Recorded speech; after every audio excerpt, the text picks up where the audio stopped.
Assalamualaikum warahmatullahi wabarakatuh. Selamat pagi, siang, sore, malam. Perkenalkan, saya Willy Suyanto dan rekan saya Bimantara Haza Harahap yang akan mempresentasikan tugas besar kami tentang penggunaan algoritma untuk mempermudah menghitung pecahan uang kembalian. Nah, jadi masalah kembalian ini sudah sangat sering kita jumpai, bahkan kita lakukan sendiri. Contohnya pada saat kita belanja ke minimarket, terus kita bayar menggunakan uang cash.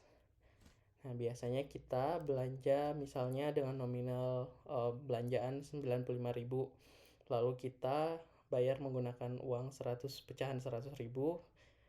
Biasanya kasir minimarket ini akan memberikan kembalian. Nah, di dalam kasus ini kembaliannya adalah Rp5.000. Nah, hanya saja masalahnya kadang-kadang kasir minimarket ini memberikan kembalian dengan cara yang kurang efisien. Jadi misalnya yang harusnya kembalian 5.000 ini bisa dengan menggunakan satu lembar uang pecahan 5.000, tapi malah dikasih uang Rp500 10 keping. Nah, tentunya ini agak kurang enak gitu untuk membawa pecahan koin dalam jumlah yang banyak. Makanya kita harapkan dengan menggunakan algoritma ini kita bisa menyelesaikan permasalahan kembalian ini agar kembalian yang diberikan tetap sesuai dan jumlah uangnya yang paling sedikit. Nah, untuk menyelesaikan masalah ini kita akan menggunakan dua algoritma. Yang pertama itu dengan menggunakan metode algoritma yang iteratif, yaitu melakukan perulangan secara bertahap untuk menghitung kembaliannya. Lalu yang kedua ada algoritma rekursif dengan cara memanggil kembali fungsi tersebut.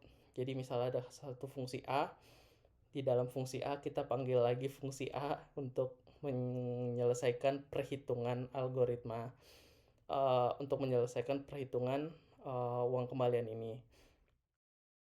Nah, berikut grafik input size versus running time algoritma iteratif dan rekursif kami.